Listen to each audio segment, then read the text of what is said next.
Parents hear conflicting advice about screen time. Some say screens are harmful, others say they are unavoidable. Many parents feel unsure whether they are allowing too much or too little.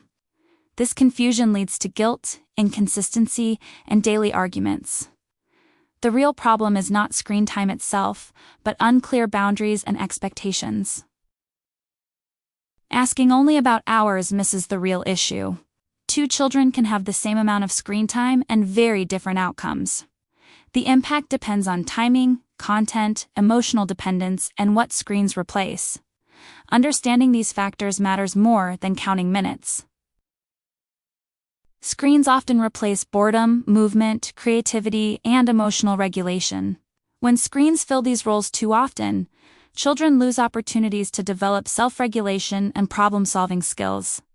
Screen time becomes problematic when it replaces experiences children need for development. For ages 5 to 7, screens should not replace play, sleep, or social interaction.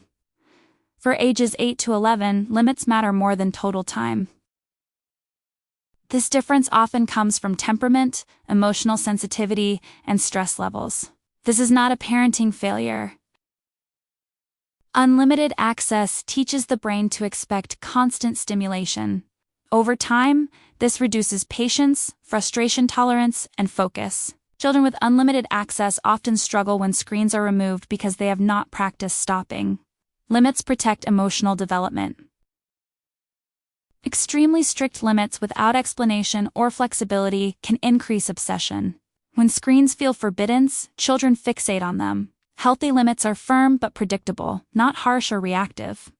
Balance matters more than extremes. Healthy screen use supports learning, connection, or relaxation without emotional collapse when it ends. Dependency shows up as meltdowns, bargaining, lying, or inability to self-regulate without screens. Parents should watch behavior, not just duration. Parents struggle because limits create short-term discomfort. Saying no leads to emotional reactions, and exhausted parents often give in to avoid conflict. This reinforces the behavior. Understanding this cycle helps parents break it without guilt. Screen time should never interfere with sleep, school, physical activity, or family connection. If it does, it is too much. This rule applies at every age and simplifies decision-making. Screens before school, before homework, or before bedtime increase dysregulation. Screens used after responsibilities and earlier in the day are easier to manage. Changing timing often improves behavior without reducing total time. Effective limits are predictable, consistent, and discussed ahead of time. Children cope better when they know exactly when screens start and stop. Limits enforced calmly work better than limits enforced emotionally. When parents decide screen time daily, children learn to argue. Negotiation turns limits into power struggles. A clear system removes the need for daily battles and protects the parent-child relationship. Pushback is normal. It does not mean the limit is wrong. Parents should expect resistance and respond calmly. Emotional reactions decrease when limits stay consistent over time. Removing screens without replacement leaves a regulation gap. Children need alternatives that meet the same needs: rest, stimulation, connection, or creativity. Replacement reduces conflict and dependency.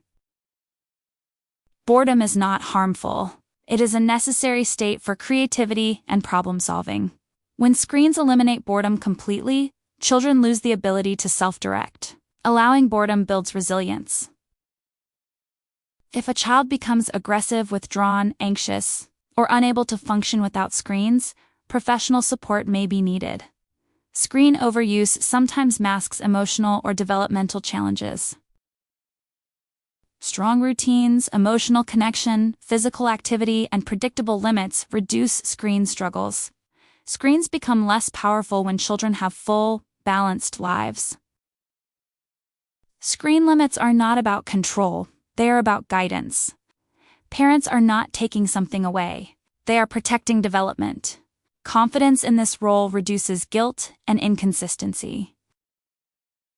There is no perfect number of screen hours.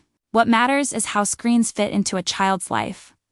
With clear limits, thoughtful timing, and consistent support, screens can be part of a healthy childhood without constant conflict. Better parents start with better understanding.